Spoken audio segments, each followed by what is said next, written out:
یہ پڈنگ فائزہ باجی نے بنائی ہے پھوپھو۔ وہ واپس آ کر ان کے سامنے صوفے پہ ٹانگ رکھ کر بیٹھ گئی۔ وہی جین کرتا، گردن میں مفلر کی طرح لپیٹا دوپٹہ اور اونچی پونی ٹیل، یہ اس کا مخصوص حلیہ تھا۔ ہاں تو اور نہیں تو کیا۔ اچھا، آپ تو اس روز اپنی مائی سلیمہ سے پڈنگ بنوا رہی تھیں۔ وہ جب میں آپ کے گھر گئی تھی تو آپ تو کہہ رہی تھیں کہ آپ کو نہ ہی فائزہ باجی کو پڈنگ بنانی آتی ہے۔ فائزہ باجی؟ اس نے چہرہ فائقہ کی طرف موڑا۔ ابھی ریسیپی سیکھی ہے آپ نے؟ ہاں ہاں، میرے ساتھ آج کل سب کچھ سیکھ رہی ہے۔ بیٹھ کر مفت کی روٹیاں تو نہیں توڑتی، پھوپھو چمک کر بولی۔ تائی مہتاب ریموٹ پکڑے چینل بدل رہی تھیں۔ چہرے پہ البتہ واضح بیزاری چھائی تھی۔ اور آپ نے کس سے سیکھی؟ اپنی ماسی سے۔ زیادہ زبان نہیں چلنے لگی تمہاری محمل؟ یہ تو میری بھابھی کا حوصلہ ہے کہ تمہیں برداشت کرتی ہے۔ ان کی جگہ میں ہوتی تو 2 دن میں گھر سے نکال دیتی۔ ان کی جگہ آپ کیسی ہو سکتی تھیں پھوپھو؟ دوسروں کے پیسے پہ عیش کرنا ایک آرٹ ہے اور یہ ہر کسی کو نہیں آتا۔ شٹ اپ محمل! تائی نے غصے سے ریموٹ رکھا۔ زیادہ بک بک کی تو ٹانگیں توڑ کر رکھ دوں گی۔ ارے ہم نہ رکھتی تو کدھر جاتی تم؟ ہاں، انگلینڈ۔ وہ آرام سے ٹانگ پہ ٹانگ رکھے پاؤں جھلا رہی تھی۔ کیا مطلب؟ وہ سب چونکے۔ میں نے اسکالرشپ کے لیے اپلائی کر دیا ہے اور بہت جلد میں تو امی کو لے کر انگلینڈ چلی جاؤں گی۔ سو آپ ابھی سے ملازم ڈھونڈنا شروع کر دیں۔ آپ بیٹھیں، میں ذرا کچن دیکھ لوں۔ وہ اٹھ کر کچن کی طرف چلی آئی۔ جانتی تھی کہ ان کے سروں پہ بم پھوڑ کر آئی ہے، مگر اس وقت ان سب کو ستانے کا دل کر رہا تھا۔ کھانے پہ ہی اس کی پیشی ہوگی۔ تم نے کون سی اسکالرشپ کے لیے اپلائی کیا ہے؟ مہتاب بتا رہی تھی۔ کیا بات ہے؟ آغا جان نے جیسے ایک دم یاد آنے پہ کھانے سے ہاتھ روک کر پوچھا۔ اسکالرشپ؟ آرزو نے ابرو اٹھائی۔ ندا اور سمیہ باتیں کرتی ٹھٹک گئی۔ فائزہ چچی نے حیرت سے گلاس رکھا اور فواد لقمہ منہ میں ڈالتے ہوئے بری طرح چونکا تھا۔ باقی سب بھی ایک دم رک کر اسے دیکھنے لگے، جو اطمینان سے بازو بڑھا کر رائتے کا ڈونگا اٹھا رہی تھی۔ جی آغا جان، برٹش ہائی کمیشن کی طرف سے کچھ اسکالرشپ اناؤنس ہوئی تھی ماسٹر کے لیے، میں نے اپلائی کر دیا ہے۔ اب وہ بڑا چمچ بھر کے رائتا چاولوں پر ڈال رہی تھی۔ امید ہے جلد ہی مل جائے گی۔ پھر میں انگلینڈ چلی جاؤں گی۔ سوچ رہی ہوں وہیں ساتھ ساتھ جاب وغیرہ بھی کر لوں، آخر خرچے بھی تو پورے کرنے ہوتے ہیں نا۔ چمچہ چاولوں میں ہلا کر رائتا مکس کرتے اس نے لاپرواہی سے اطلاع دی، اور اسے لگا تھا کہ ابھی گھر بھر میں طوفان کھڑا ہو جائے گا، مگر ویری گڈ، ضرور اپلائی کرو۔ آغا جان پھر سے کھانے کی طرف متوجہ ہو چکے تھے۔ اب کہ حیران ہونے کی باری محمل کی تھی، اس نے لمحے بھر کو ٹھٹک کر انہیں دیکھا اور پھر سنبھل کر بولی، تھینک یو آغا جان۔ اس کے الفاظ پہ جہاں مسات اطمینان سے کھانے لگی، وہاں ٹیبل پہ بہت سے لوگوں کی خاموش معنی خیز نگاہوں کے تبادلے ہوئے تھے۔ وہ سر جھکائے چاول کھاتی رہی۔ امید تو نہ تھی کہ وہ کوئی ڈرامہ کھڑا نہ کریں گے، مگر وجہ بھی فوراً سمجھ میں آ گئی۔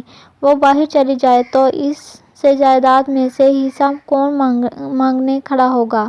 ان کے لیے تو اچھا ہی تھا کہ وہ چلی جائے۔ ایسے تو نہیں چھوڑوں گی تم لوگوں کو میں۔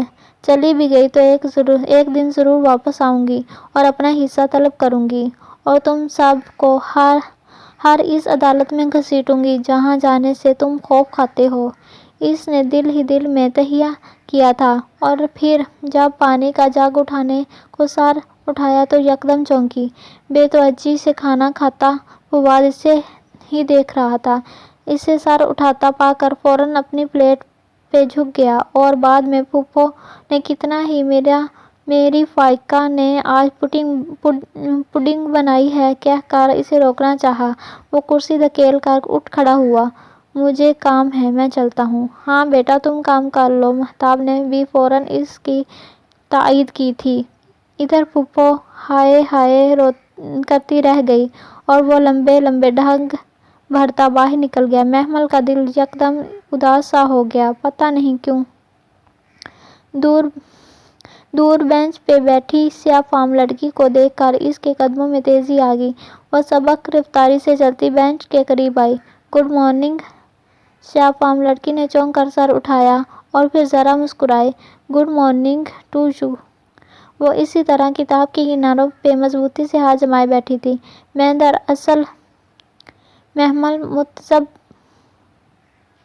سی اس کے ساتھ بیٹھ گئی۔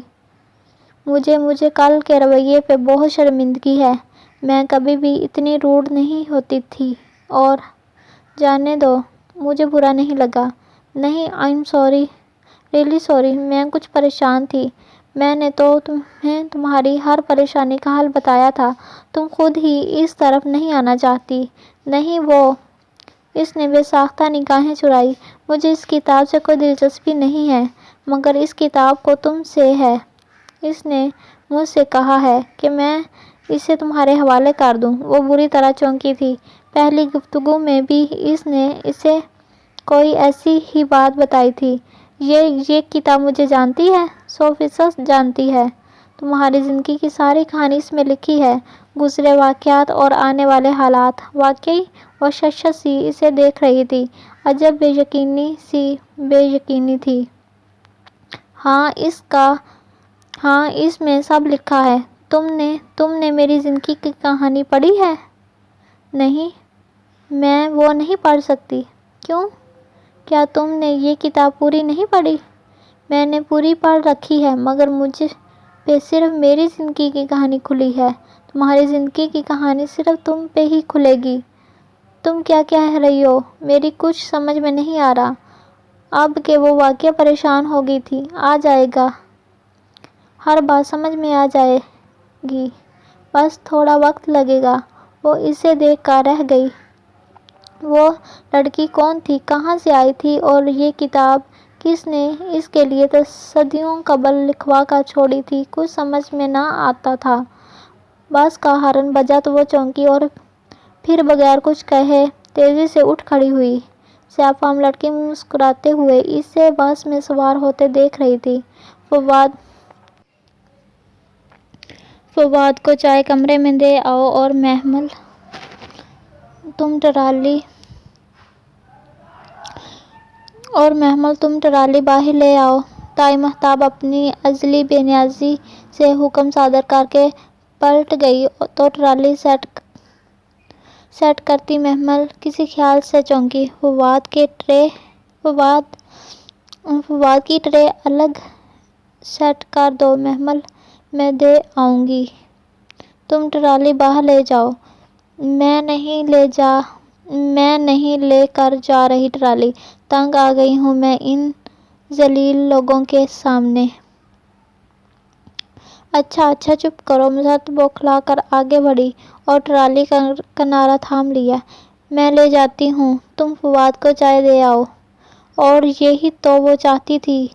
سو شانے اچکا کر بظاہر لاپرواہی سے فواد کی ٹرے سیٹ کی اور پھر اسے اٹھا کر دھپک دھپک سیڑھیاں چڑھتی گئی۔ فواد بھائی، دروازے پہ ہلکا سا ناک کیا۔ ہوں، آ جاؤ۔ اس نے دروازہ دھکیلا تو وہ کھلتا چلا گیا۔ فواد بازو آنکھوں پہ رکھے بیڈ پہ نیم دراز تھا۔ فواد بھائی، آپ کی چائے۔ ہاں رکھ دو۔ وہ کسل مندی سے اٹھا، انداز سے تھکا تھکا لگ رہا تھا۔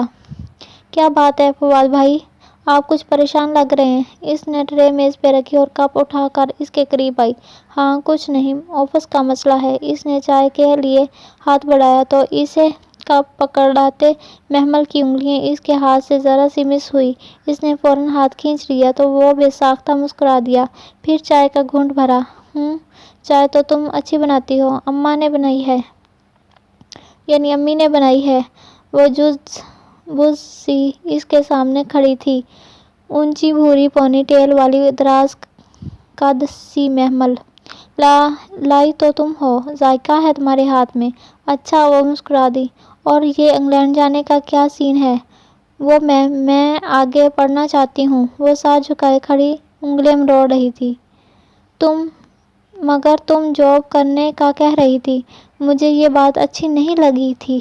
وہ چائے کا کپ سائیڈ پہ رکھے بہت سنجیدگی سے اسے دیکھ رہا تھا۔ میں صرف اپنے خوابوں کے لیے جانا چاہتی ہوں۔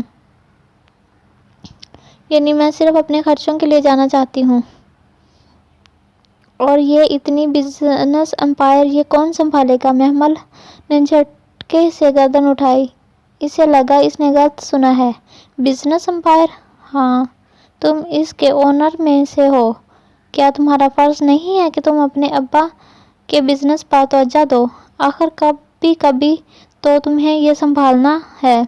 جی، وہ بے یقینی سے اسے دیکھ رہی تھی۔ اتنی حیران کیوں ہو محمل؟ وہ اٹھ کر اس کے سامنے آ کھڑا ہوا۔ محمل نے دیکھا، وہ اس سے خاصا لمبا تھا۔ میں پتہ نہیں، کیا تم یہ سب نہیں سنبھالنا چاہتی؟ میں سنبھالنا چاہتی ہوں، مگر کیسے؟ تم واقعی سنبھالنا چاہتی ہو؟ فواد کے چہرے پر خوشگوار حیرت اتری۔ یعنی اگر میں تمہیں اپنے ساتھ آفس میں لگانا چاہوں تو تم میرے ساتھ کام کرو گی؟ جی بالکل۔ اس کا دل ایک دم کسی اورلے پر دھڑکنے لگا تھا، ہاتھ لرزنے لگے تھے۔ ٹھیک ہے، پھر میں شام میں آقا جان سے بات کر لیتا ہوں، وہ اجازت دے دیں گے۔ اس کے اندر وسوسوں نے سر اٹھایا تھا۔ شور، کیوں نہیں دیں گے؟ وہ مسکرا کر اسے تسلی دے رہا تھا اور اسے سمجھ میں نہیں آ رہا تھا کہ وہ اپنی خوشی کا اظہار کیسے کرے۔ ایک دم ہی سب کچھ اسے اپنی مٹھی میں آتا دکھائی دینے لگا تھا۔ دولت نچھاور محبوب قدموں میں اب اسے اس سیاہ فام لڑکی کی کتاب کی ہرگز ضرورت نہ تھی۔ وہ ہواؤں میں اڑتی واپس اپنے کمرے میں آئی تھی اور پھر رات میں جب فواد نے اسے اپنے بزنس میں ہاتھ بٹانے کی تجویز آغا جان کو دی تو سب سے پہلے حسن نے بے چینی سے پہلو بدلا تھا۔ اس کی کیا ضرورت ہے فواد؟ محمل کو ابھی اپنی پڑھائی پہ توجہ دینی چاہیے، وہ ناگواری سے بولا۔ تو محمل کو واضح برا لگا۔ شکر تھا خاندان کی عورتیں وہاں نہ تھیں، ورنہ تو طوفان ہی آ جاتا۔ تم بیچ میں مت بولو حسن، میں آقا جان سے بات کر رہا ہوں اور میں تمہاری باتوں کے مطلب اچھی طرح سمجھتا ہوں۔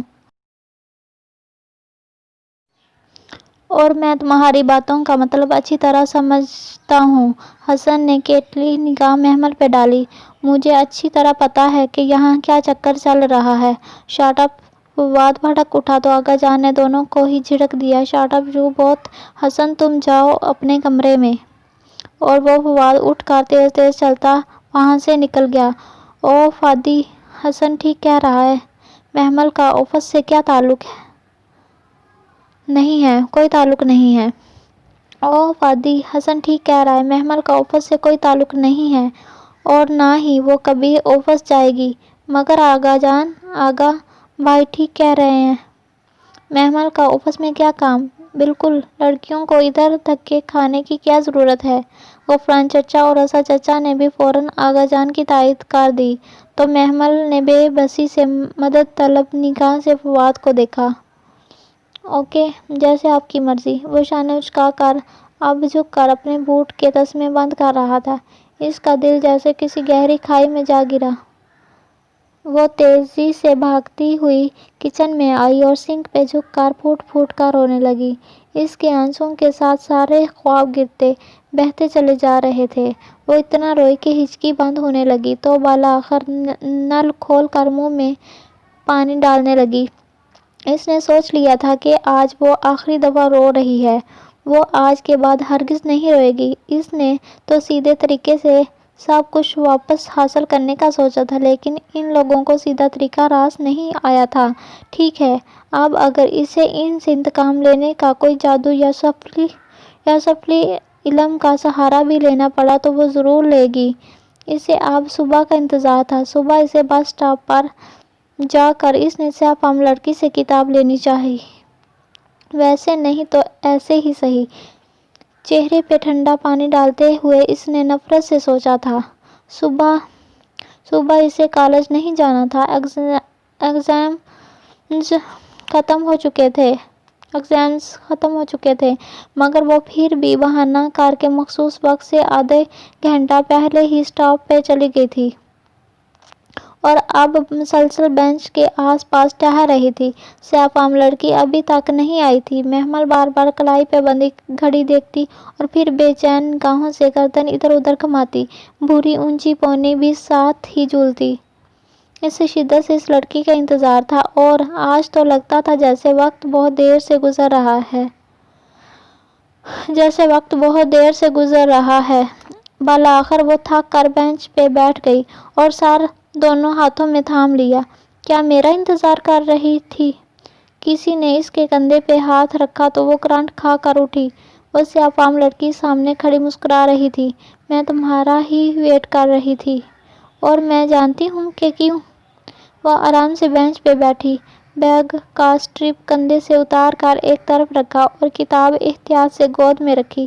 پھر جیسے فارغ ہو کر محمل کا چہرہ دیکھا۔ تم تھک گئی ہو؟ ہاں، میں تھک گئی ہوں، میں تنگ آ گئی ہوں۔ اس دنیا میں میرے لیے کچھ نہیں ہے، کوئی نہیں ہے۔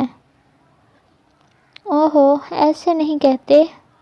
ابھی تو تمہیں وہ کچھ لینا ہے جس کی چمک سے تمہاری آنکھیں چکا چوندھ رہ جائیں گی۔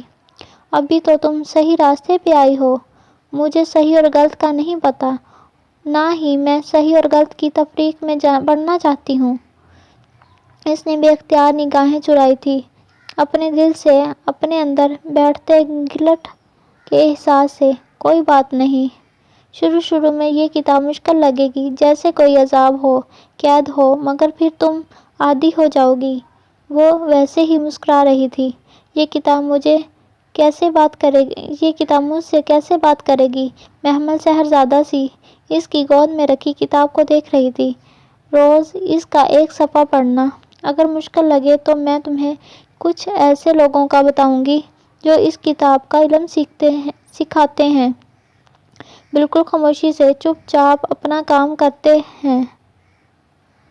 میں تمہیں ادھر لے جاؤں گی، وہ تمہیں اس زبان کا علم سکھائیں گے جس میں یہ کتاب لکھی ہوئی ہے۔ پھر جب تم روز اس کا ایک ایک صفحہ پڑھنے کے قابل ہو جاؤ گی تو تم جانو گی کہ ہر صفحہ تمہارے لیے یسٹرڈے کی رواں داد ہے اور تمہیں ٹمارو کی تدابیر بتا رہا ہے۔ اور اگر میں ایڈوانس میں ایک صفحہ آگے پڑھ لوں تو مجھے اپنے آنے والے کال کا علم ہو جائے گا، ہے نا؟ نہیں، تم ایک دن میں پوری کتاب بھی پڑھ لو تو بھی وہ تمہارا یسٹرڈے کی رواں داد ہی رہے گا۔ لیکن اگر وہی صفحے تمہیں اگلے دن پڑھو تو وہ اس دن کے حساب سے تمہاری گزشتہ دنوں کی رواں داد بن جائے گا۔ کیا مطلب؟ وہ الجھ سی گئی۔ یہ کیسے ہو سکتا ہے کہ ایک ہی صفحے کا ایک دن میں ہی مطلب بدل جائے؟ اگر یہ نہ ہوتا تو کیا تم آج اس کتاب کی طرف یوں کھنچی چلی آتی؟ تم واقعی سچ کہہ رہی ہو۔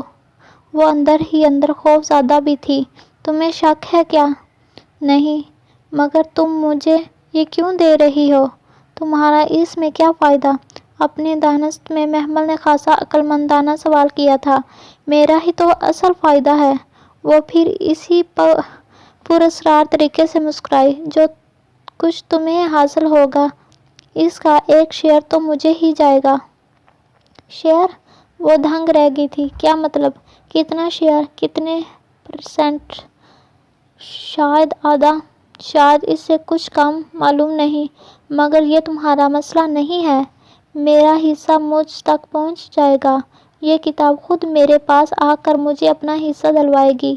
اچھا، وہ متحیر سی تھی۔ پھر میں یہ لے لوں؟ پہلے خوب اچھی طرح سوچ لو۔ سب سوچ لیا ہے، وہ تیزی سے بولی اور کتاب پر ہاتھ رکھا۔ مبادا اسے واپس نہ لے جائے۔ پھر لے جاؤ، مگر یہ یاد رکھنا یہ ایک بہت بڑا بوجھ ہے جو میں تمہیں دے رہی ہوں۔